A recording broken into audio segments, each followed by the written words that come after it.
Day 12. There were many judges of Israel, but I'm going to focus on Samuel, who was the last judge of Israel. Besides being a judge, he was also a priest, seer, and prophet, but I'm going to only highlight his role as prophet and judge. Samuel comes at a pivotal point when Israel transitions from the time of judges to monarchy, that is, kingship. From the first book of Samuel, we learn that Hannah, his mother, was unable to conceive a child for such a long time.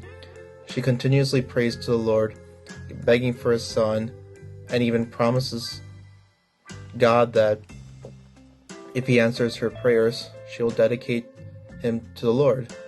Finally, God answers her prayers. She gives a birth to a boy and names him Samuel, which means his name is God in Hebrew.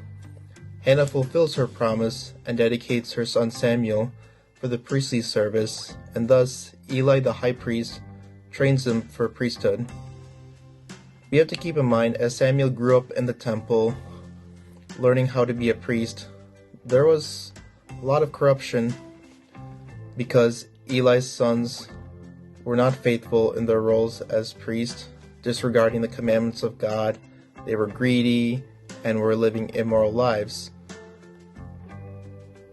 As we hear from the famous story of Samuel, of his call to be a prophet, we hear the Lord calling his name 3 times, and finally Samuel responds saying, "Here I am, Lord.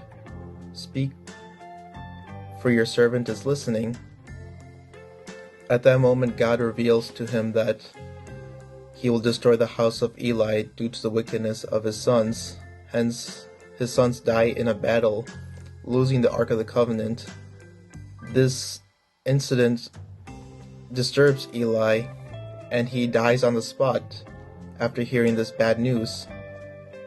Later, Samuel became the judge of Israel, but we have to keep in mind he was different from the other judges because most of them were warriors, whereas Samuel focused mostly on administering justice. After Saul was anointed as the king of Israel, Samuel continued his role as a prophet, which included him calling out Saul for not being faithful to the commandments of the Lord. I bring up the story of Samuel because just like we hear stories of a lot of scandals that occur in the temple, including when Samuel was learning how to be a priest, and later he is called to be a prophet, to be the voice of change, becoming an agent of renewal. We also today hear stories of many scandals in the church that could sometimes break our hearts, whether it be the action of a bishop, priest, or a religious sister, or even a lay leader.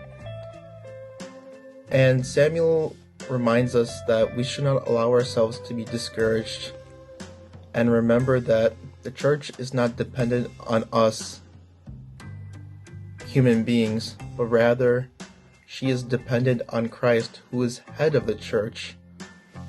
And during the season of Lent, let us learn to imitate Samuel and be receptive to the voice of the Lord, so that we may be agents of change that brings renewal to the church.